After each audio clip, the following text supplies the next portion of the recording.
Hello. Hello. ഇയക്കത്തിരി പറഞ്ഞ ആളാണോ? അതെ. ഞാൻ നിങ്ങളുടെ വീഡിയോസ് ഒക്കെ കാണാറുണ്ട്. ആ ഇത് എവിടെ സ്ഥലം? അത് എന്തുപറ്റി? എറണാകുളത്താണ്. എന്തുപറ്റി? എറണാകുളം.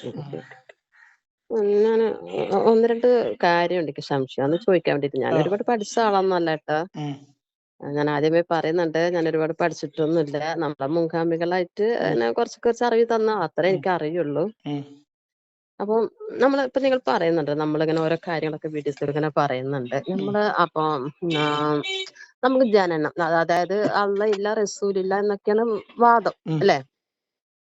നമ്മൾ ജനിക്കുന്നത് ഉം, ഏഹ് ഉം, നമ്മുടെ ജനിച്ച് നമ്മള് വളർന്ന ഒരു പിന്നെ നിലയിൽ എത്തുകയാണ് നമ്മള്, ഉം, ഓരോ വ്യക്തികള് ഉം, അങ്ങനെ എത്തുമ്പോ ഉം, ഒരാള് നിങ്ങളോട് പറയാണ്, ഉം, നിന്റെ ഉമ്മാനും വാപ്പയും നീ ഇപ്പൊ എന്തായാലും ഇങ്ങനെ നിലയിൽ എത്തിയല്ലോ, ഉം, ഏഹ് അതുകൊണ്ട് നീ നിന്റെ ഉമ്മാനും വാപ്പാനും ഉം, പുറം തള്ളിക്കോ ഉം, എന്ന് പറഞ്ഞാല് ഉം. നിങ്ങൾ അത് എങ്ങനെയാണ് അംഗീകരിക്കുക? അതും ഇതുമായിട്ട് എന്താ താരതമ്യങ്ങൾ ഉദ്ദേശിച്ച് എനിക്ക് മനസ്സിലായില്ല.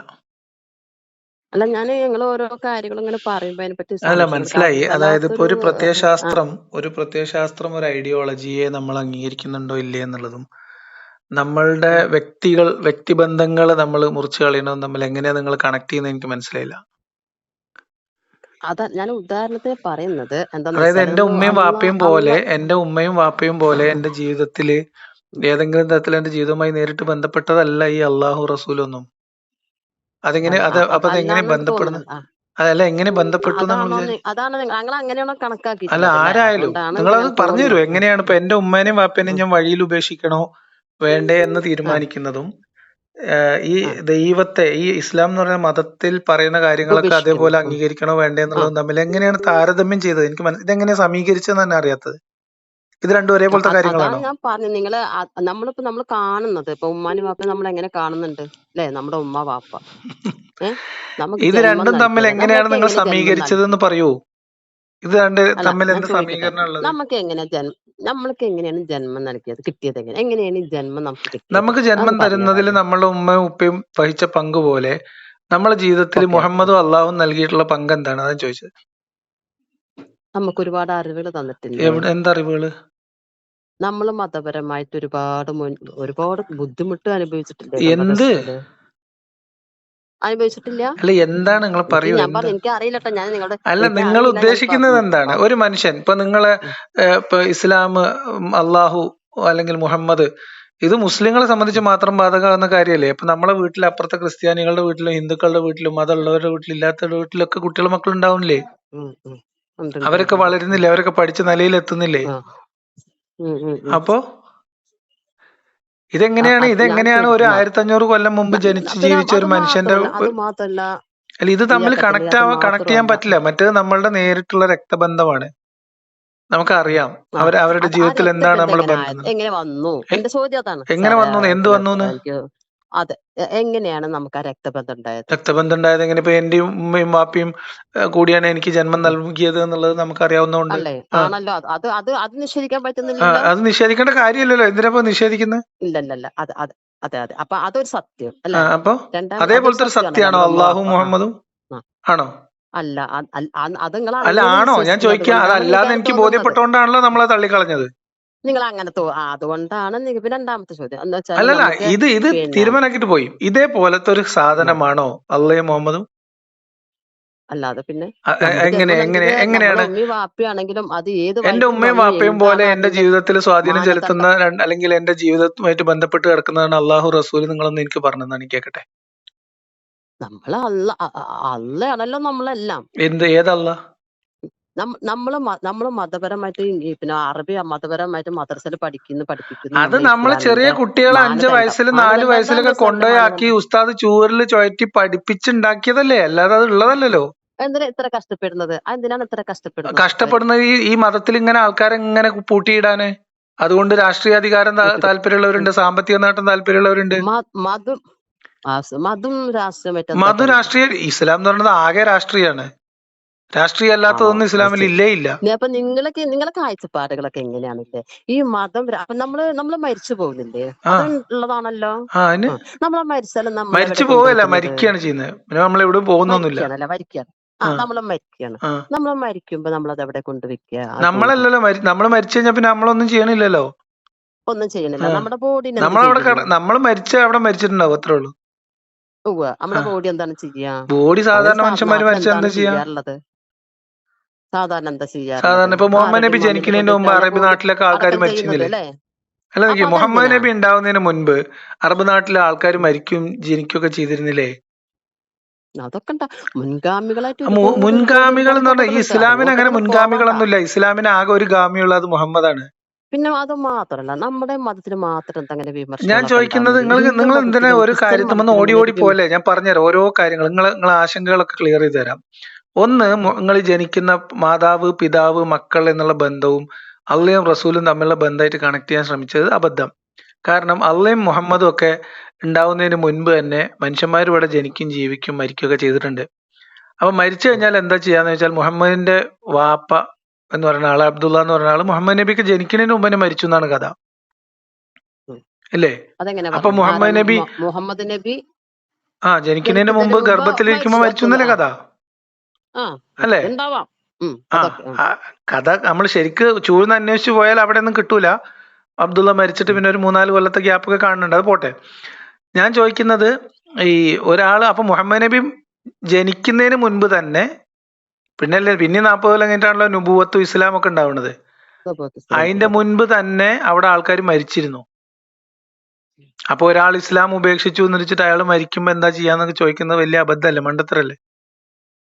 നമ്മൾക്ക് ആ വക അതിലേക്കൊന്നും പോവാതെ തന്നെ നമ്മൾ ഇങ്ങോട്ടേക്ക്, അതായത് നമ്മൾ റസൂലിന്റെ കാലഘട്ടത്തേക്ക് നമ്മൾ കടന്നാലും മതി. കാരണം നമ്മൾ അവിടെ നിന്നിട്ടുള്ളതാണ് ചിന്തിക്കേണ്ടത്. അതെന്താ? മറ്റുള്ളതൊക്കെ പോട്ടെ, അത് വേറെ വിഷയം. നമ്മൾക്ക് അതെന്താ? അതെങ്ങനെ റസൂലിന്റെ വേറെ വിഷയമാണ്? ഇപ്പുറത്തേക്കുള്ള കാലങ്ങളിൽ കൂടെ നമ്മൾ കടന്നു പോകും. നമ്മൾക്ക് അതാണല്ലോ ആശയം അത് ആർക്ക് അറിയേണ്ടത്. അത് ആശയമായി സ്വീകരിക്കുന്നവർക്ക് അതാണ് ആശയം. നമ്മള് അത് നമ്മളെ എന്ത് ചെയ്യാതിരിക്കുക, അന്ധമായി അതിനകത്ത് ആദ്യമായിട്ട് പെട്ടുപോയി അത് അങ്ങനെ അനുസരിച്ച് പേടിച്ച് ജീവിക്കുന്നവർക്ക് അത് അങ്ങനെ ആവാം. അതിന് കുഴപ്പമൊന്നുമില്ല.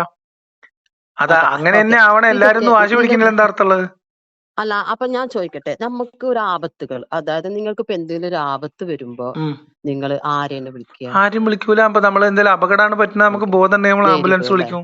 നേരിടും. ആംബുലൻസ് ഒരു ഡോക്ടറെടുത്ത് ആ പോകും അല്ലേ? ആ വേറെ ഇപ്പൊ എന്താ ചെയ്യാ? നിങ്ങൾ എന്താ ചെയ്യാ? നിങ്ങളിപ്പോ എന്താ ചെയ്യാ? നിങ്ങളിപ്പോ നിങ്ങളെ വീട്ടിലൊരാൾ പെട്ടെന്ന് കിണറ്റിൽ വീണു, നിങ്ങൾ എന്താ ചെയ്യാ? ഞാൻ ആ ഒരു ആപത്തല്ല ഞാൻ പറയുന്നത്. ഇപ്പൊ അല്ല, എന്റെ അതിപ്പോ ഒരു ആപത്ത് തന്നെയാണല്ലോ. ഒരു ഒരു വശം അപകടം പറ്റി, അല്ല ഒരു വയ്യാണ്ടായി. നിങ്ങള് അപ്പൊ എന്താ നമ്മൾ എന്താ ചെയ്യാ? സാധാരണഗതിയിൽ എന്താ മനുഷ്യന്മാർ ചെയ്യാ? ഒരു ഈ വർഷം അള്ളാനെ നടന്ന് വിളിക്കുന്നു പറയുന്ന ഒരു കിണറിന്റെ വട്ടത്തിൽ നിന്നിട്ട് അള്ളാനെ വിളിച്ചിരിക്കുക ചെയ്യാ? അള്ളാനെ വിളിക്കുന്നിടത്ത് നമ്മൾ അള്ളാനെ വിളിക്കണ്ടേ? എന്നിട്ട് ആദ്യം അള്ളാനെ വിളിക്കുക. വീഴുമ്പോ ചിലപ്പോ അള്ളാന്നൊരു വിളി വിളിക്കും. പിന്നെ അടുത്ത കോള് നമ്മൾ ആംബുലൻസിനും ഫയർഫോഴ്സിനും അല്ലേ വിളിക്കുക? ഒരു പക്ഷെ നമ്മൾ ആ അള്ളാന്നുള്ള വിളിയിൽ ചിലപ്പോ അള്ള എന്തെങ്കിലുമൊക്കെ ആ വിളിയിൽ ഒന്നും സംഭവിക്കൂല. ഇഷ്ടംപോലെ അങ്ങനെ ഉണ്ടായിട്ടുണ്ട്. ആ വിളിയിൽ ഒന്നും സംഭവിക്കൂല. ചിലവര് അള്ളാ വിളിക്കും, ചിലവര് ഉമ്മാന്ന് വിളിക്കും, ചിലവര് വിളിക്കാനുള്ള ബോധം പോലും ഇല്ലാതെ താഴത്തോട്ട് പോകും. അല്ല അങ്ങനെയൊക്കെ വരുമ്പോ നമുക്ക് ഒരുപാട് ആപത്തുനിന്ന് രക്ഷപ്പെട്ടിട്ടുണ്ട്. എങ്ങനെ? ഇഷ്ടംപോലെ ചെയ്തിട്ടുണ്ട്. അങ്ങനെ ഒന്നും സംഭവിക്കില്ല. നമുക്ക് ഇന്നത്തെ വാർത്ത മക്കയിലാണോ മദീനയിലാണോ ഉംറക്ക് പോയ ഇന്ത്യൻ തീർത്ഥാടകരുടെ സംഘം അടങ്ങുന്ന ഒരു ബസ് അപകടത്തിൽപ്പെട്ടു. എത്ര ആൾ മരിച്ചു എന്നാണ് ലാസ്റ്റ് കണക്ക്? 40-ലധികം ആൾക്കാർ മരിച്ചു എന്നാണ് കണക്ക്. അതിന്റെ യോഗം അങ്ങനെ അപ്പൊ ശരി, അങ്ങനെ യോഗ എന്താ യോഗം? അപ്പൊ അല്ലല്ലേ? അല്ല, അപ്പൊ അള്ളാഹു ആപത്തിൽ സംരക്ഷിക്കുന്നില്ലേ? അള്ളയാണല്ലോ അതൊക്കെ ചെയ്യുന്നത്. അത് എന്തെങ്കിലും കണ്ടിട്ടുണ്ടാവും. അപ്പൊ ഈ അപകടം ഉണ്ടാക്കിയത് അള്ള തന്നെ ആയിരിക്കും. അതെ. ഈ തീർത്ഥാടനത്തിന് പോയ ബസ് കത്തിക്കണ അള്ളാഹു ആണോ? കിണറ്റിൽ പോകുമ്പോ നമ്മളെ രക്ഷിക്കുന്നു വിചാരിച്ചിട്ട് അള്ളാഹ് വിളിക്കുന്നത്? അത് രക്ഷിക്കും. അത് എങ്ങനെയും തരത്തില് നമുക്കൊരു ആപത്തിൽ നിന്ന് അപ്പൊ അതെന്താ വെച്ചാല് ചിലപ്പോ തല എവിടെയൊക്കെ അടിക്കുന്ന ഒരു രംഗം ഉണ്ടെങ്കിൽ അവിടെ ചിലപ്പോ പതുക്കെ ആക്കി തരും. വിശ്വസിക്കണം. അങ്ങനെ പതുക്കാക്കി തരാൻ ഉദ്ദേശിക്കുന്ന ആളാണെങ്കിൽ താഴത്തേക്ക് വീഴ്ത്താതിരുന്നാ പോരെ? അത് വീഴണത് ഇപ്പൊ നമ്മള് പിടുത്തം കെട്ടിയ വീഴുമല്ലോ, എവിടെയാലും വീഴുമല്ലോ. അപ്പൊ ഇത്രേ ഉള്ളൂ ഇതിന്റെയൊക്കെ കാര്യം. ഇതിനെ നമ്മള് ഇപ്പൊ അങ്ങനെ വീഴുന്ന സമയത്ത് കരയിലിരിക്കണോന്ന് ആദ്യം ചിലപ്പോ അള്ളാഹ് പഠിച്ചോനെ എന്നൊക്കെ വിളിക്കും, എന്നിട്ട് നേരെ ആംബുലൻസിന് വിളിക്കും. ഇതിൽ ഈ വീണ ആളുടെ അവസ്ഥയെ പിന്നീട് സ്വാധീനിക്കുന്നത് ആംബുലൻസിനെ വിളിക്കാൻ വൈകിയോ ഇല്ലേ. പണ്ട് നിങ്ങളൊരു കഥ അറിയില്ലേ? തെങ്ങുമെന്ന് വീണിട്ടേ വാപ്പ തെങ്ങുമെന്ന് വീണു. അപ്പോ കുട്ടികളും മക്കളെല്ലാരും കൂടെ വാരി കെട്ടി നേരെ ആശുപത്രി കൊണ്ടുപോയി. അപ്പൊ ഡോക്ടർ നിങ്ങൾ ഒരു 1/2 മണിക്കൂർ മുമ്പ് എത്തിക്കുകയാണെങ്കിൽ, അല്ല ഒരു 10 മിനിറ്റ് മുമ്പ് എത്തിക്കുകയാണെങ്കിൽ നമുക്ക് രക്ഷിക്കാന്ന് പറഞ്ഞു. അപ്പൊ കുട്ടി പറഞ്ഞു, ഒന്ന് വീണ് കിട്ടണ്ടേ അത് കൊണ്ടുവരാന്. എട്ട് പൊന്നാന് ആ ശരി. അതന്നെ. അപ്പൊ അതേപോലെയാണ്. അപ്പൊ നമ്മള് അതിന് ശേഷം സംഭവിക്കുന്നത് നമുക്ക് ഭൗതികമായിട്ട് എന്ത് ചെയ്യാൻ പറ്റും? അതാണ് ഉം, നേരിട്ട് നമുക്ക് അനുഭവമുള്ള, നമുക്ക് ബോധ്യമുള്ള റിസൾട്ട് ഉം. തരുന്നുള്ളൂ. പിന്നെ നമുക്കിപ്പോ എന്നും ഇങ്ങനെ ഒരു എനർജി ഒക്കെ ഉണ്ടാകുമോ ഇങ്ങനെയൊക്കെ ജീവിക്കാൻ ഇല്ല, അതിപ്പോ നടക്കാനൊക്കെ? നമുക്ക് നിങ്ങൾക്ക് അറിയാലോ. ഇപ്പൊ നിങ്ങള് ചെറിയ പ്രായത്തില് ആ, ഈ ഒരു കക്ക് പ്രായം കളിച്ച് അതെ. നമ്മൾ കല്ലും കൊത്തക്കല്ലാടി നടക്കുന്ന പ്രായത്തെ ആ ഒരു ഉന്മേഷവും ആവേശവും നമുക്ക് ആ, പിന്നെ ഉണ്ടാവില്ലല്ലോ. അല്ല, ഇല്ല, ഇല്ല, ഗ്രാജുവലി ഇല്ല. നമ്മൾ ആവേശവും അവസാനമായിട്ട് ഉഷാറും ഒക്കെ കൂടി കൂടി വരും. പിന്നെ അവിടുന്ന് അങ്ങോട്ട് ഉം. ഡിക്രീസ് ചെയ്ത് പോകും, കുറഞ്ഞു കുറഞ്ഞു വരും. എന്താണ് അങ്ങനെ എന്താണ് അങ്ങനെ സ്വാഭാവികമായിട്ട് അങ്ങനെയാണ് സംഭവിക്കുന്നത് അതിന്റെ അപ്പൊ? പ്രതിഭാസ ജീവിതം, അങ്ങനെയാണ്. പ്രതിഭാഷം ഉം. അതും നിങ്ങൾ അങ്ങനെ ഓക്കെ. അത്രേ പിന്നെ ഉള്ളൂ. ഞാനൊരു കാര്യം ചോദിക്കാൻ, എനിക്കൊരു ഒരു പിന്നെ ഒരു പ്രധാനമായിട്ടൊരു കാര്യമുണ്ട്. എന്റെ ഒരു ഫ്രണ്ടിന്റെ ബാപ്പ, ഉം. ഫ്രണ്ടിന്റെ ബാപ്പയ്ക്ക് സുഖമില്ല. ഉം. സുഖമില്ല എന്ന് പറഞ്ഞാൽ അങ്ങോട്ട് ലിവർ ഉം. പിന്നെ വീക്ക് ആയിരിക്കുന്നു, അങ്ങോട്ട് ഹാർട്ട് ഉം. വീക്ക് ആയിരിക്കുന്നു, അതിന് അങ്ങോട്ട് ബോഡി മൊത്തം വീക്കാണ്. ഉം. അപ്പൊ ഡോക്ടറോട് ചെന്ന് ചോദിച്ചു, എനിക്ക് എന്റെ ബാപ്പാനെ കുറച്ചു കാലം കൂടി ജീവിക്കാൻ ഒരു ഉം. ഒരു സംവിധാനം എന്തെങ്കിലും ഉണ്ടോ സാറ് ചോദിച്ചു. ഉം. അപ്പൊ സാറ് പറഞ്ഞു, ഉണ്ടല്ലോ, ഉം. ഇഷ്ടംപോലെ സംവിധാനം ഉണ്ടല്ലോ. ഉം. അപ്പൊ അതെന്താണ് ചോദിച്ചപ്പോ പറഞ്ഞു, നമുക്കൊരു കാര്യം ചെയ്യാം. ഉം. ഹാർട്ടിനെ അതിൻ്റെതായ ലെവലിലേക്ക് പിന്നെ പ്രവർത്തിപ്പിക്കാനുള്ള ഉം. മെഷീൻ ഉണ്ട്. ഉം. അതുപോലെ തന്നെ കിഡ്നിയുടെ പ്രവർത്തനത്തിൽ മെഷീനുകളുണ്ട്. അപ്പൊ കിഡ്നിയുടെ അതിനൊക്കെ എത്ര പ്രവർത്തനത്തിന് മെഷീനോ? ചെലവുകൾ അതൊക്കെ ഡോക്ടർ അത് അങ്ങനെ നിങ്ങൾ പറഞ്ഞു. സാങ്കല്പികമായിട്ട് നിങ്ങൾ പറയണേ. ആ, എല്ലാത്തിന്റെ ആയിക്കോട്ടെ. പ്രവർത്തനങ്ങള് ഒക്കെ ഉണ്ട് അങ്ങനെ. ഉം. ഉം. അപ്പൊ പറഞ്ഞു, അപ്പൊ അത് പിന്നെ എന്താ ചെലവ് വരികയെന്ന് പറഞ്ഞു. ഉം. അപ്പൊ ഡോക്ടറോട് പറഞ്ഞു, ഹാർട്ടിനെ നമ്മൾ പുറത്തേക്ക് ഒരു 25 ലക്ഷം രൂപ ഉം. ഒരു മണിക്കൂറിന് വെച്ചിട്ട് കൊടുക്കണം. ഉം. ഉം. അതിന്റെ ചിലവ്, അതിന്റെ ഉം. പ്രവർത്തന ചെലവുകള്. ഉം. അപ്പൊ ഇതൊക്കെ അവൻ നിങ്ങളെ ചോദിച്ചു, അങ്ങനെ സാങ്കല്പികമായിട്ടുള്ള മണിക്കൂർ കണക്കല്ലേ? അല്ലല്ലല്ല, ഇത് ശരിക്കുള്ളതാണ്. ഉം. അപ്പോ 25 ലക്ഷം രൂപ കൊടുത്താൽ ഒരു എത്ര മണിക്കൂറിന്. നാളത്തേക്ക്, എത്ര കാലം വരെ? ഉം. ഒരു ഉം. മണിക്കൂറിന്. ഉം. ഏഹ് ഉം. അപ്പൊ അത് എത്ര നാള് വരെ അങ്ങനെ നമ്മൾ 25 ലക്ഷം രൂപ കൊടുത്തിട്ടാണ് ഇപ്പൊ ആളെ ജീവിക്കുക? ഉം. ഉം ഉം. അതിലൊരു അർത്ഥമല്ലല്ലോ, ഉം. അതിലൊരു അർത്ഥം. അപ്പൊ അപ്പൊ അവൻ ചിന്തിച്ചു, ഉം. പടച്ചോനെ, ഇത്രയൊക്കെയും മെഷീൻ നമ്മൾ ദേഹത്തിന്റെ ഉള്ളിൽ ഇങ്ങനെയൊക്കെ സംവിധാനങ്ങൾ വെച്ചിട്ട് ഉം. പടച്ച് നമ്മൾ ദുനിയാവിൽ ജീവിക്കണം അല്ലെ? ഉം. അവിടെ യാതൊരു ലക്ഷങ്ങളും വേണ്ട, ഉം. കോടികളും ഒന്നും വേണ്ട. ഉം. നമ്മളെ ഓരോ പ്രവർത്തനങ്ങളും, നമ്മുടെ ശരീരങ്ങൾ പ്രവർത്തിക്കാൻ ഒരു 10 പൈസ ചെലവ് വേണ്ട, ഉം. ഇല്ലല്ലോ, ഉം. അല്ലേ? അപ്പൊ അങ്ങനെ ഒരു അവസരത്തില് ഉം. വരുമ്പോഴാണ് നമ്മൾ അതിനെ പറ്റി പടച്ചോൻ, അപ്പൊ ഉണ്ട്, പടച്ചോൻ വലിയവനാണ്, പടച്ചോനാണ് ഇതിന്റെയൊക്കെ നേതാവ്, നമ്മളപ്പോ ചിന്തിക്കുന്നത്. അത് പൊട്ട അന്നാണ് ചിന്തയല്ലേ? നമ്മൾ ആ പഠിച്ച പടച്ചവനെ അപ്പൊ ഈ ശരിക്കും ഹാർട്ടും ഈ ഹൃദയമൊക്കെ ഈ കോലത്തിലാക്കി ഇട്ടതാരാ? ഏത് അതല്ല കോലത്തില് തന്നെയല്ലേ? അത് തന്നെയാണ്. ആ ശരി. പിന്നെ നമ്മൾ ഇപ്പൊ നമ്മളിപ്പോ അള്ളഹാനെ കുറിച്ച് ഇല്ലാതെ ആലോചിച്ചിട്ട് ഇരുന്നിട്ട് എന്താ കാര്യം? ജീവിക്കുന്നത് അല്ല തന്നെയല്ലേ? അതന്നെ, നമ്മളിപ്പോ ഇല്ലാതെയല്ല ജീവിക്കുന്നത്. നമുക്കിപ്പോ ഇതൊക്കെ ഒരു ഇത് 10 ഇതൊക്കെ റുപ്യ അറിയാം. ചെലവില്ലാതെ എന്താ അറിയോ, നമ്മളെല്ലാം നമ്മള് ചലിക്കുന്നില്ലേ? നിലവിലുള്ള കാര്യങ്ങൾക്ക് ഒരു കാരണക്കാരനെ നമ്മളായിട്ട് ആക്ഷേപിക്കുന്നതാണ്. അല്ലാതെ ഇതൊക്കെ നമുക്ക് നിലവിലുള്ള, ഇപ്പൊ ചില ആൾക്കാർ പറയും ഈ ഭൂമിയിൽ ഇതൊക്കെ ഇങ്ങനെ സംവിധാനിച്ച് തന്നു. അല്ല, ഈ ഭൂമിയിൽ ഇങ്ങനെ സംവിധാനം ഉള്ളത് കൊണ്ട് ഇവിടെ ജീവൻ ഉടലെടുത്തതാണ്. അപ്പൊ നിങ്ങളൊക്കെ പറയുന്നത് ശരിക്കും നമ്മളിതൊന്നും വിശ്വസിക്കണ്ട അല്ലെ? ഇതൊക്കെയാണ് ഇപ്പൊ ദുനിയാവില്, നിങ്ങൾ ഇതൊന്നും ഇല്ല. വിശ്വസിക്കണ്ടെന്നല്ല, എനിക്ക് വിശ്വാസമല്ല. ആ അല്ല, നിങ്ങൾ നിങ്ങൾക്ക് വിശ്വസിക്കണം വേണ്ടത് ഇപ്പൊ വിശ്വാസമില്ലാതാണല്ലോ. എങ്ങനെ അപ്പൊ ഞാൻ പറയാ? നിങ്ങള് ചോയ്സ് അല്ലേ? അത് പറയാൻ പറ്റില്ല, ആ. അതൊരിക്കലും പറയാൻ പറ്റില്ല. പറയാൻ പറ്റില്ല. ഞാൻ സംശയങ്ങൾ ഉണ്ടായിരുന്നു, അപ്പൊ അതൊക്കെ തീർക്കാന്ന് വെച്ചിട്ടായിരുന്നു. അപ്പൊ നിങ്ങള് സംശയം തീർന്നില്ലേ? നിങ്ങൾ അപ്പൊ എങ്ങനെയാ വെച്ചാല്, നിങ്ങൾ ആ പണ്ട് പഠിച്ച ഒരു കഥയില്, കാരണന്മാര് പറഞ്ഞൊരു കഥയിൽ ഇങ്ങനെ അതാണ് ലോകം എന്ന് വിചാരിച്ച് അങ്ങനെ ഒഴുകി പോകുന്നു. നമ്മൾ മുമ്പിൽ വരുന്ന കാര്യങ്ങൾ തെളിവിന്റെയും വസ്തുതകളുടെ അടിസ്ഥാനത്തിൽ ബുദ്ധി ഉപയോഗിച്ച്, അപ്പൊ പിന്നെ കോമൺ അങ്ങനെയാണെങ്കിൽ സെൻസ് ഒക്കെ ഉപയോഗിച്ച് നമ്മൾ ജീവിച്ച് മുൻഗാമികളൊക്കെ മുന്നോട്ട് പോകുന്നു. നമ്മളെ മരിച്ചുപോയ മുൻഗാമികളൊക്കെ തെറ്റായിട്ടാണോ മരിച്ചു പോയിരിക്കുന്നത്? കുറെ ആൾക്കാർക്ക് തെറ്റ് അറിവില്ലല്ലോ ഇത്. ഇപ്പൊ രൂപത്തിൽ നമ്മൾ ജീവിച്ചു. ഇത് ചിന്തിക്കാനും പഠിക്കാനുള്ള അപ്പൊ അവസരം അവർക്ക് അവരൊക്കെ ഉണ്ടായിട്ടുണ്ടാവില്ലല്ലോ. തെറ്റായിട്ട് മരിച്ചു ഇതിപ്പോ ഒരു പോയവരാകും തെറ്റോ അല്ലെ, കുറ്റോ നമ്മളെ ഒന്നും അല്ലല്ലോ. മുൻഗാമിയൊക്കെ? ഇതിപ്പോ ഒരാള് അള്ളാഹു എന്ന് പറഞ്ഞ ദൈവം ഉണ്ടെന്ന് വിശ്വസിക്കുന്നത് ക്രിമിനൽ കുറ്റമൊന്നല്ലേ? അല്ല, അല്ല, അല്ല. അവർക്കത് മനസ്സിലായിട്ടില്ല. അവരങ്ങനെ പഠിപ്പിക്കപ്പെട്ടു, അവരങ്ങനെ വിശ്വസിച്ചു. അതിനിപ്പോ അവരെന്തിനാ നമ്മൾ കുറ്റം ഉം. പറയണേ? ഇനിയിപ്പോ ഇന്നിപ്പോ ഇങ്ങനെയൊക്കെ പോയാലും നാളെ നീക്കാനൊരു വിശ്വസിക്കേണ്ടതായിട്ട് വരില്ല അല്ലെ, നിങ്ങളെ അളവിലൊന്നും, നിങ്ങളെ ജീവിതത്തിലേക്ക്? നിങ്ങൾ മരണവരെ ഇങ്ങനെ തന്നെ തുടരാനാണ് തീരുമാനം അല്ലെ? അതെ അതെ, അതെ, അതെ. നിങ്ങൾക്ക് ഫാമിലി ഉണ്ട്, കുട്ടികൾ, ഭാര്യ, മക്കളൊക്കെ ഒക്കെ ഇല്ലേ? ഉണ്ട്. ഒക്കെ ഉണ്ട്. ഉം. അവരൊക്കെ ഇതേ നിലപാടിൽ തന്നെയാണോ? അതെ. അതെ, അതെ. ഓക്കെ, നമ്മള് സന്തോഷായി. നിർബന്ധിച്ചാലേ ഉള്ളൂ. ഇപ്പൊ എന്തായാലും നിങ്ങൾക്ക് മക്കളുണ്ടോ? എനിക്ക് മക്കളുണ്ട്. എന്റെ മക്കള് എനിക്ക് മദ്രസ പഠിപ്പിച്ചിട്ടുണ്ടോ? 2 പെണ്ണും മദ്രസ പഠിപ്പിക്കും. എത്രയിലപ്പോ പഠിക്കണേ? അവരൊക്കെ ഇപ്പൊ നമ്മൾ എത്ര പറഞ്ഞാലും, നമ്മളിപ്പോ അങ്ങനെ അവരോട് പറയുകയാണെങ്കിലും അവരതിനെ അംഗീകരിച്ച് തോന്നുന്നു. തോന്നുന്നില്ല. അല്ല, എത്ര വരെ മദ്രസ പോയിക്കണേ? തോന്നുന്നു. അവര് 2 പെൺകുട്ടികളാണ്. 2 പെൺകുട്ടികൾ 10ാം ക്ലാസ് വരെ പോയിട്ടുള്ളൂ. പിന്നെ കല്യാണം കഴിച്ചു കൊടുത്തു. ആ, പിന്നെ നിങ്ങൾ എനിക്ക് മദ്രസക്ക് മൂത്തത് പോവാത്ത എനിക്ക് കുട്ടികളുണ്ടെങ്കിൽ മോനാണ്. നോക്കിക്കോളി. പിന്നെ നിങ്ങൾ പറഞ്ഞിട്ട് കാര്യമൊന്നും ഉണ്ടാവില്ല. നമ്മൾ മദ്രസ ചെറിയ അല്ല, കുട്ടികളെ ചെറിയ പ്രായത്തിലേക്ക് ഒരു കൊണ്ടുപോയാണ്ട് പക്ഷെ നമ്മളിപ്പോ ഇതൊരു അങ്ങനെ വർക്ക്ഷോപ്പിലാക്കല്ലേ. നമ്മളെ പിന്മാറിയാലും തലച്ചോറ് എല്ലാ ദിവസവും രാവിലെ നമ്മൾ കുറച്ച് 2 മണിക്കൂർ നേരത്തേക്ക് അല്ലെങ്കിൽ 1.5 മണിക്കൂർ നേരത്തേക്കാണ്ട് ആ കുട്ടികൾ ചിന്തിക്കാതിരിക്കാനും ബുദ്ധി ഉപയോഗിക്കാതിരിക്കാനും പേടിപ്പിക്കാനും വേണ്ടി മാത്രം മദ്രസകൾ പറഞ്ഞയച്ചിട്ടൊരു ഒരു കഥയിലാണ്ട് വിശ്വസിപ്പിക്കണേ. പിന്നെ ആ കുട്ടികൾക്ക് എങ്ങനെ അത് വിട്ട് രക്ഷപ്പെടാൻ പറ്റുക? നിങ്ങൾക്ക് മരണത്തെ പേടിയില്ലേ? എനിക്ക് മരണത്തിന് പേടിയുണ്ട്. ഞാൻ ഉം. മരണത്തിന് നിങ്ങൾ പേടിക്കുന്നുണ്ട്. മരണത്തിനേക്കാളും വലിയ അതുപോലെ പേടി നിങ്ങൾ നരകത്തിൽ നമ്മള് പോകുന്നുള്ളതല്ലേ?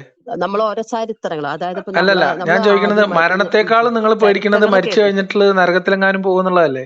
ഉണ്ട് ഉണ്ട് ഉണ്ട് ഉണ്ട് ഉണ്ട്. ആ പിന്നെന്താ, പേടിയിലാണ്, ആ ഇഷ്ടംപോലെ പേടിയാണ്. ആ പേടിച്ചുകൊണ്ടാണല്ലോ പേടി ഇപ്പൊ നമ്മുടെ നമ്മൾ ഇതിനൊരു നിലവാരം കിട്ടുന്നത്. ആ പേടി നമ്മളുടെ വിവേകത്തിനെ ഇല്ലായ്മ ചെയ്യാണ് ചെയ്യുക. അപ്പൊ അല്ല, പിന്നെ ഈ അങ്ങനെ പേടിയുടെ പുറത്ത് പേടിച്ച് പറയപ്പെടുന്ന എല്ലാ കഥകളിലും വിശ്വസിക്കാൻ നിങ്ങൾ ബാധ്യസ്ഥരാണ്. അതിന്റെ ലോജിക്ക് അല്ല അന്വേഷിക്കാനോ നമ്മളിപ്പോ അതിന്റെ അങ്ങനെ ഒരു ശരിതെറ്റുകൾ അന്വേഷിക്കാനോ ഒന്നും നിങ്ങൾക്ക് എന്തില്ല. നമ്മളങ്ങനെ പേടിക്കാതെ ജീവിക്കുന്ന ഒരു വ്യക്തിയാണെങ്കിൽ നമുക്കൊന്നൊരു നില കിട്ടില്ലല്ലോ ജീവിതത്തിന്. എന്താണ് ജീവിതം നില ഞാൻ കിട്ടുമോ? തോന്നും പോലൊക്കെ ചെയ്യില്ലേ? എനിക്ക് ഒരുത്തനെയും പേടിയില്ല, എന്നിട്ട് എന്റെ ജീവിതത്തിന് ഒരു കുഴപ്പമില്ലല്ലോ. അത് നിങ്ങളെ പോലെ എല്ലാരും ആയിക്കൊള്ളുന്നില്ലല്ലോ സാറേ. കാരണം എന്താ അതിപ്പോ വെച്ചാല് മദ്രസയിൽ ജീവിതത്തിൽ നിങ്ങൾ ഒരു കുട്ടികളെ പേടിയും സ്കൂളിൽ ബഹുമാനം ഇല്ലെങ്കിൽ മദ്രസയിൽ പഠിച്ച ഇന്നത്തെ പെൺകുട്ടികളെ കാലത്ത് വിളിക്കുക. നിങ്ങളെ ചുറ്റോറുള്ള മദ്രസയിൽ പഠിച്ച പെൺകുട്ടികളെ വിളിക്കുക. ഒരു 10ാം ക്ലാസ് വരെ മദ്രസയിൽ പഠിച്ച കുട്ടികൾ, നിങ്ങളെ സമപ്രായക്കാരോ അല്ലാത്തവരായിട്ടുള്ളവർ, അവര് മദ്രസയിൽ അനുഭവിച്ചിട്ടുള്ള ഈ ശല്യപ്പെടുത്തലുകളുടെ കഥ അവര് പറഞ്ഞുതരും, ഓരോരുത്തർ പേഴ്സണലായിട്ട്. പബ്ലിക്കിൽ പറയില്ല. അപ്പോ ഇത് ചെയ്യണ ഉസ്താദുമാർക്ക് അത് ഓരോ ഈമാനിലായിട്ടാ? അതായത് ഓരോരോ ഉസ്താദന്മാരും മൗലന്മാരും കൾച്ചറുകളായിട്ടുള്ള രീതികൾ എല്ലാവരും അതുപോലെ അതെല്ലാ ആയിക്കോളുന്നില്ല കേട്ടോ. എല്ലാത്ത അപ്പൊ അത് അത്ര ഉള്ളേ. എല്ലാ വർഷവും അപ്പൊ പിന്നെ വിശ്വാസം എവിടെ പോയി? അത് ഈ ഓരോരോ അപ്പൊ നരമ്പ് രോഗികളാണ്. അപ്പൊ കാരണം ഈ വിശ്വാസം എവിടെ വികാരം പോയി? എന്നൊക്കെ പറഞ്ഞാൽ എല്ലാവർക്കും അപ്പൊ ഉണ്ടാവുന്നതാണ്. അവർക്കും അത് ഓരോ നരമ്പ് അള്ളാഹിനെ രോഗികൾ പേടിയില്ലേ? ഓരോന്നിനെ കാണുമ്പോ അവർക്കും അള്ളാഹുവിനെ അപ്പൊ അത് നരകത്തിനൊക്കെ പേടിയുള്ളവരല്ലേ? പേടിക്കാത്തവരാവാം. കാരണം ഇപ്പൊ എന്തെന്ന് വെച്ചാൽ ഞാൻ ചോദിക്കട്ടെ, സി എന്റെ ഈ ആളുകളുടെ ഭർത്താവ് വെറും ഫുള്ളും ശരിതെറ്റുകൾ, മദ്യപാനിയാണ്. ഒരു മിനിറ്റ്, അല്ല, ശരി തെറ്റുകൾ ഞാൻ പറയട്ടെ. ചെയ്യുന്നതും ആളുകള് ധാർമ്മികതയും അധാർമികതയിലൊക്കെ പെടുന്നതും ആ വ്യക്തികളുടെ ഗുണം അനുസരിച്ചിട്ടാണ്. ഒരാൾ നമുക്ക് വിശ്വാസിയായ കള്ളുടിയന്മാരെ അങ്ങ് കാണിച്ചട്ടെ. പിന്നെന്താ, ഇഷ്ടം പോലെ ഉണ്ടല്ലോ. വിശ്വാസമില്ലാത്ത കള്ളു അതല്ല, കുടിക്കാത്ത അതാ ഞാൻ ആൾക്കാർ, പറഞ്ഞു വന്നത്. ഞാൻ ഞാൻ പറഞ്ഞ വരുന്നത് വിശ്വാസിയല്ല, അതാണ്. അപ്പൊ അവർക്ക് ഞാൻ പേടിയില്ലാഞ്ഞിട്ടാണോ? വിശ്വാസിയല്ല, ഞാൻ മദ്യം ഉപയോഗിക്കാറില്ല, പേരിന് പോലും ഉപയോഗിക്കാറില്ല. ഇല്ല ഇല്ല ഇല്ല. അപ്പൊ എന്റെ ഇഷ്ടം വിശ്വാസം പോലെ എന്തിനു പറ്റി? വിശ്വാസികൾ മദ്യക്കുന്നു. അപ്പൊ അവർക്ക് പേടിയില്ലാഞ്ഞിട്ടല്ലല്ലോ. ഇല്ല, അതാ പറഞ്ഞേ. ഇല്ലാണ്ടാണല്ലോ അവർക്ക്. അപ്പൊ അതായത് ഒരു അവര് കാര്യം ഒരു മനുഷ്യൻ ചെയ്യുന്നു, നിങ്ങൾ ഈ പേടിയില്ലാതായ ആ ജീവിതം കൈവിട്ടു പോകും എന്നുള്ള പേടി ഉണ്ടല്ലോ, ആ പേടിയാണ് ഏറ്റവും വലിയ പേടി. അത് എന്തായാലും നമ്മളെന്തായാലും നമ്മൾ ജീവിക്കുന്നിടത്തോളം കാലം സമാധാനത്തോടും സന്തോഷത്തോടുകൂടിയും ജീവിക്കണം അത് എന്നാണ് ഇവിടെ വിശ്വസിക്കുന്നവർക്ക് പറഞ്ഞിട്ടുള്ളത്. പറ്റൂല. നമുക്ക് ജീവിതം വിശ്വസിക്കുന്നവരെ ദുനിയാവിലൊരു സംബന്ധിച്ച് അത് അങ്ങനെ സമാധാനത്തിലും സന്തോഷത്തിലുള്ള ജീവിതം ഇല്ല. സന്മനസ്സുള്ളവർക്ക് തന്നെ സമാധാനം ഉണ്ടാവുള്ളൂ. സന്മനസ്സുണ്ടായാലും വിശ്വാസിക്ക് സമാധാനം ഉണ്ടാവില്ലാന്ന്. വിശ്വാസികൾ സമാധാനം ഉണ്ടാക്കണം. നമ്മൾ എങ്ങനെ ഉണ്ടാക്കാനുള്ള ഉണ്ടാവും? ഒരുപാട് ഓപ്ഷൻ ഉണ്ടല്ലോ. രാവിലെ മുതൽ ഒരുപാട് ഓപ്ഷൻ വൈകുന്നേരം വരെ ഉണ്ടല്ലോ. മരണത്തെ കുറിച്ച് ആലോചിക്കണം എന്നല്ലേ പറയണേ? മരണം കുറിച്ചിട്ട് രാവിലെ തൊട്ട് വൈകുന്നേരം വരെ പിന്നെ മരണത്തിനെ പറ്റി ആലോചിക്കണം എന്ന് പറഞ്ഞിട്ടില്ല. ഓരോ കാര്യത്തിലും ഓരോ ഘട്ടത്തിലും അങ്ങനെ പറഞ്ഞാൽ ഇപ്പൊ എല്ലാത്തിനും അളവുകൾ വെച്ചിട്ടുണ്ട്. ലഫ്ലർത്ഥത്തിൽ എടുക്കല്ലേ. നമ്മളൊരു ആശയം പറയാണ്. ഒരു വിശ്വാസിയെ സംബന്ധിച്ച്, ഒരു ഇസ്ലാം മത വിശ്വാസിയെ സംബന്ധിച്ച് അവന്റെ ജീവിത ലക്ഷ്യം തന്നെ മരിച്ചു പോയിട്ടുള്ള രക്ഷപ്പെടലല്ലേ? അല്ലേ? അതാണ് ഇപ്പൊ എല്ലാരും വിശ്വസിക്കുന്നത്. നമ്മൾ അങ്ങനെയല്ല. നമ്മൾ ഒരുപാട് മരിച്ചു കഷ്ടം കഴിഞ്ഞിട്ട് ബുദ്ധിമുട്ട് എന്താന്നുള്ളതിനെ കുറിച്ചല്ല, നമ്മൾ അനുഭവിച്ചിട്ട് ജീവിക്കുമ്പോ എങ്ങനെ ജീവിക്കണം എന്നുള്ളതിനെ കുറിച്ച് നമുക്ക് ആലോചിക്കാൻ പറ്റും. നിങ്ങൾക്ക് അങ്ങനെ ആലോചിക്കാൻ പറ്റില്ല. നിങ്ങൾ അത് മരിച്ചു കഴിഞ്ഞാൽ അത് എന്താവും പഠിച്ചോനെ പടച്ചോൻ എന്നുള്ള പഠിപ്പിക്കുന്നത് അറിയാം. ബേജാറിൽ ഇങ്ങനെ ജീവിക്കണേ. അത് ആ ജീവിതം ഒരു പടച്ചോൻ ബേജാർ പഠിപ്പിക്കുന്നത് ജീവിതാണേ. ബേജാറുള്ള ജീവിതമൊന്നുമില്ല. നന്നായി ഇപ്പൊ നിങ്ങൾ എന്നോട് മരിച്ചാൽ ജീവിക്കും. എന്താക്കും ചോദിക്കുന്നത് പോലും നിങ്ങൾക്ക് മരണത്തെ കുറിച്ചുള്ള ബേജാറിന്റെ അടിസ്ഥാനത്തിലാണ്. ആ ബേജാർ എനിക്കും ഉണ്ടാവും നിങ്ങൾ വിചാരിക്കുകയാണ്. അതായത് നമ്മള് പിന്നെ മരിച്ചു പോകുമ്പോ നമ്മള് എപ്പോഴും പേടിച്ചുകൊണ്ടിരിക്കണം. അതാ പറഞ്ഞ മനുഷ്യന്റെ ജീവിതം മരണമുണ്ട്. അതാണ് ജനിച്ചു കഴിഞ്ഞാൽ മരണമുണ്ട് അല്ലേ? മരണമുണ്ട്. അപ്പൊ അത് ആ ജീവിതകാലം മുഴുവൻ ഈ മരണത്തെ പേടിച്ചും മരിച്ചു കഴിഞ്ഞ് ചെന്നെത്താൻ പോകുന്ന ലോകത്തെ കുറിച്ചും ആലോചിച്ച്, ഇല്ലാത്തൊരു ലോകത്തെ കുറിച്ചും ആലോചിച്ച് പേടിച്ച് ഈ വിശ്വാസികൾക്ക് ജീവിക്കാൻ പറ്റൂല എന്നാണ് ഈ പറയണതേ. അത് വിശ്വാസികൾക്ക് അങ്ങനെ ജീവിക്കാൻ പറ്റിയെന്നില്ല. ആ മരണത്തിനെ പറ്റിയിട്ടുള്ള എപ്പോഴും നമ്മുടെ മനസ്സിൽ വരൂല്ല. അതാണ് നമ്മളെ ഈ കൽബിന്റെ ഒരു പവർ. ഈ കൽബിന്റെ ഒരു പവർ ഉണ്ട്. നമുക്ക് കൽബിന്റെ ഒരു പവർ തന്നിട്ടുണ്ട്. ആരാണ് നൈസർഗികമായിട്ട് വരണ്ട, ചിന്തിക്കുന്നത്? കൽബില് നൈസർഗികമായിട്ട് വരണ്ട. നമ്മൾ ഇതിങ്ങനെ ഓർക്കാൻ ബാധ്യതപ്പെട്ടവരല്ലേ? ചിന്തിക്കുന്നുണ്ടോ? നമ്മൾ അങ്ങനെ ആരും ചിന്തിക്കുന്നുണ്ട്? ഞാൻ ചിന്തിക്കണില്ല.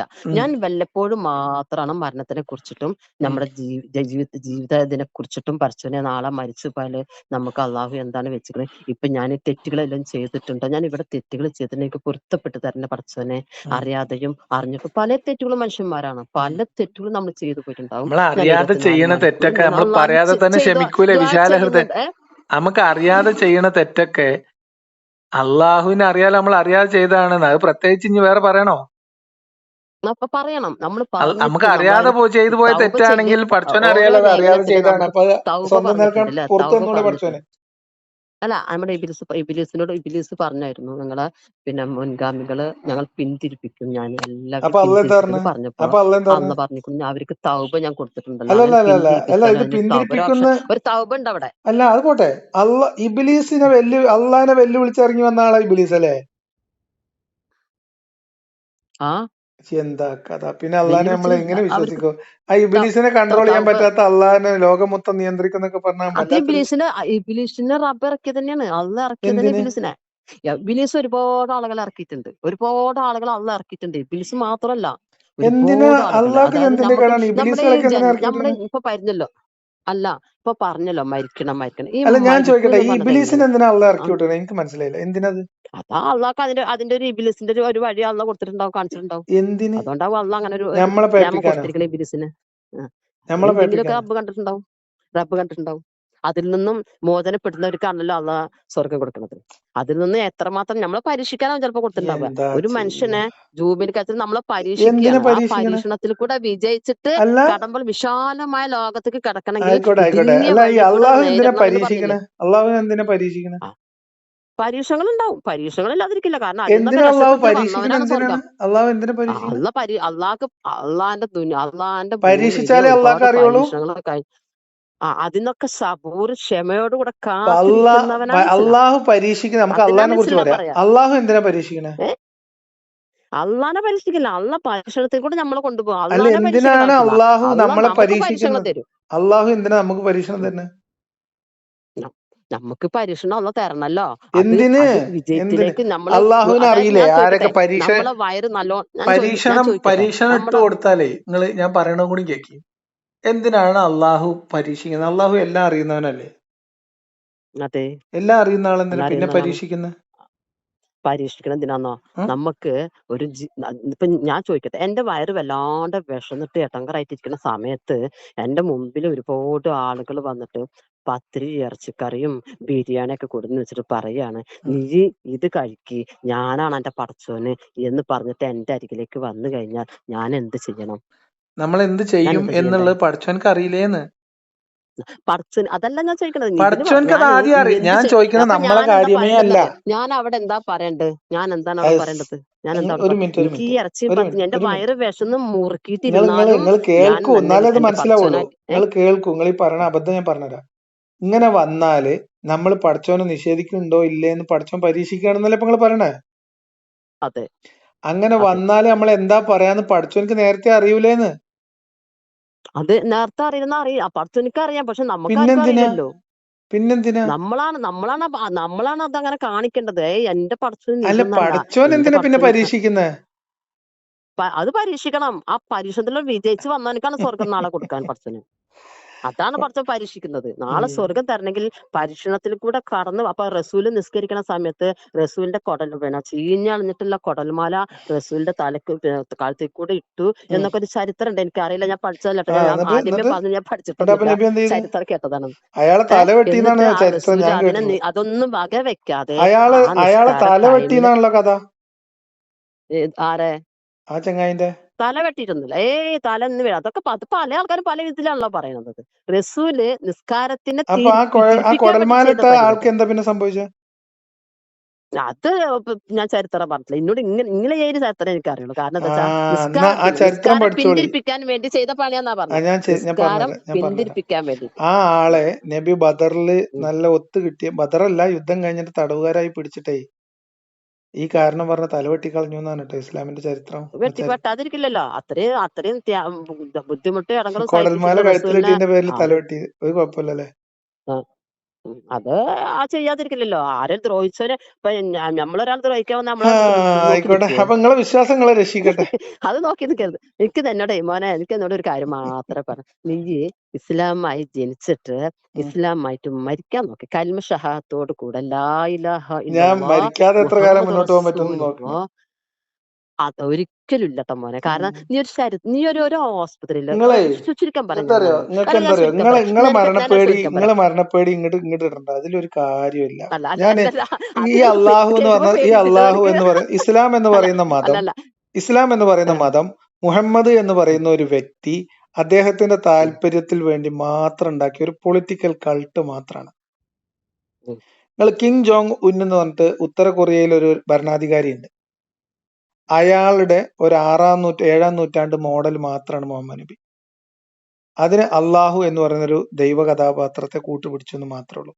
മുഹമ്മദ് നബിയുടെ താല്പര്യങ്ങൾക്ക് വേണ്ടി മുഹമ്മദ് നബി ഉണ്ടാക്കിയെടുത്ത നിയമങ്ങളാണ് ഇസ്ലാം എന്ന രീതിയിൽ നിങ്ങൾ ദൈവികമാണെന്നും ഏറ്റവും മികച്ചതാണെന്നും പറഞ്ഞ് കൊണ്ടു നടക്കുന്നത്.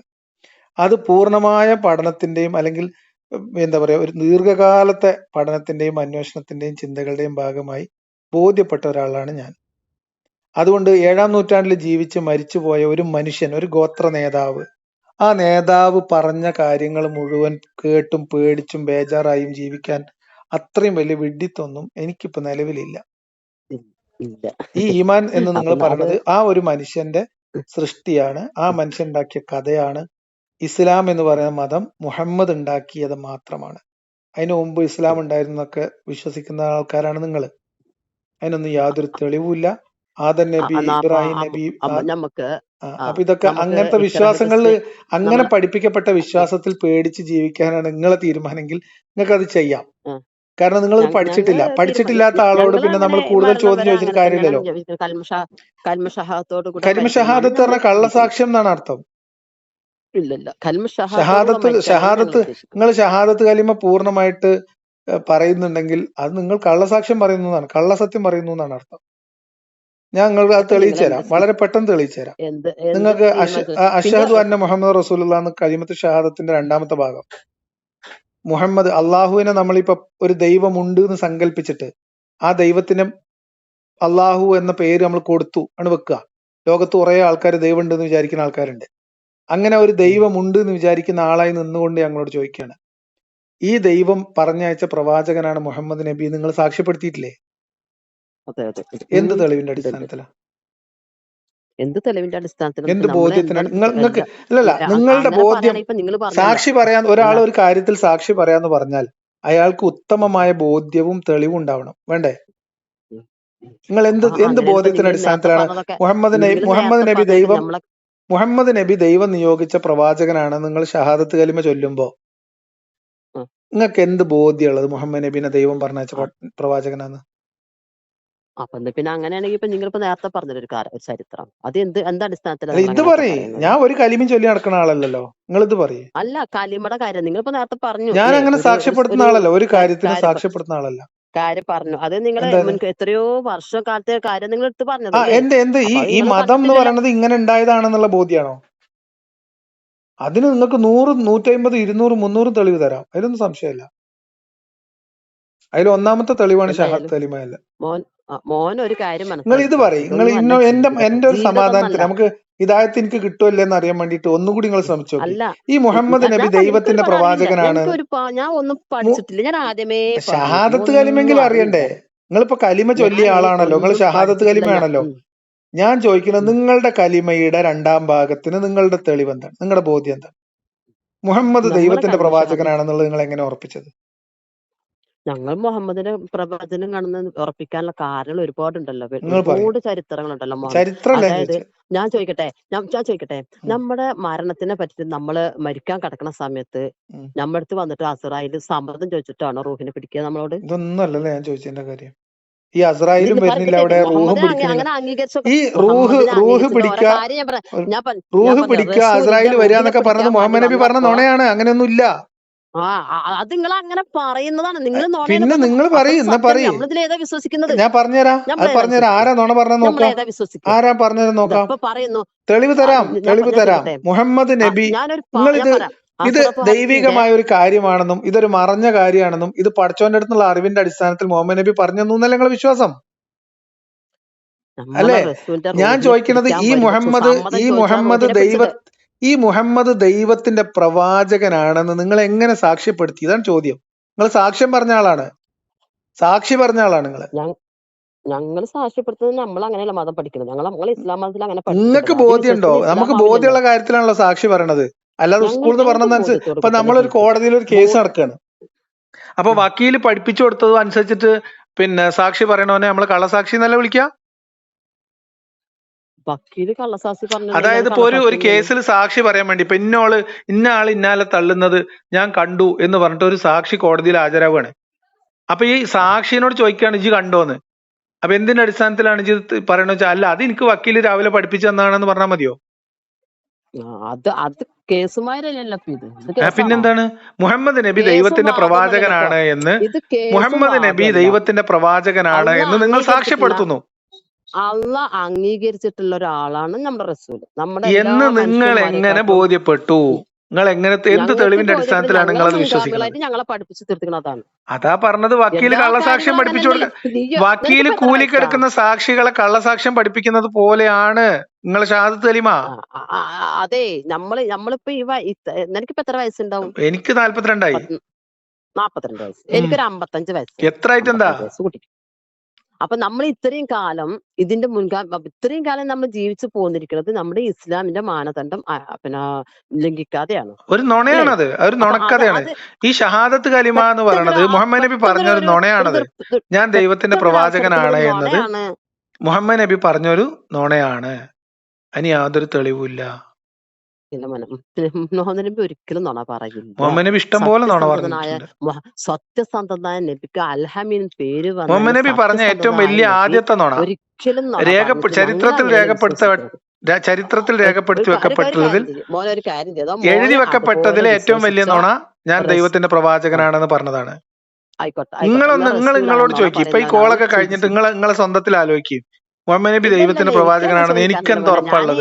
ഞാൻ തന്നെ പറഞ്ഞല്ലോ, എനിക്ക് ഇതുപോലെ ഷഹാദത്ത് കലിമ പോലും നമുക്ക് അതിന്റെ തെളിവ് പോലും നമുക്ക് ഇല്ലെങ്കിൽ പിന്നെ നമ്മൾ വിശ്വാസിയാണെന്ന് ഊറ്റം കൊള്ളണില്ല, എന്താ അർത്ഥമുള്ളത്? ഒന്ന് അന്വേഷിക്കും. മുഹമ്മദ് നബി ദൈവത്തിന്റെ പ്രവാചകനാണെന്ന് എങ്ങനെ നമ്മൾ വിശ്വസിക്കും? എന്താ തെളിവ് എന്ന് നിങ്ങളൊന്ന് അന്വേഷിച്ച് നോക്കി. എന്തായാലും തെളിവ് കിട്ടുകയാണെങ്കിൽ നിങ്ങൾ എന്നെ വിളിക്കും. തന്നെ രക്ഷിക്കട്ടെ കേട്ടാ. നിങ്ങളെ വിശ്വാസം, എനിക്ക് വിശ്വാസമൊന്നുമില്ല, നിങ്ങളെ വിശ്വാസം നിങ്ങളെ രക്ഷിക്കട്ടെ.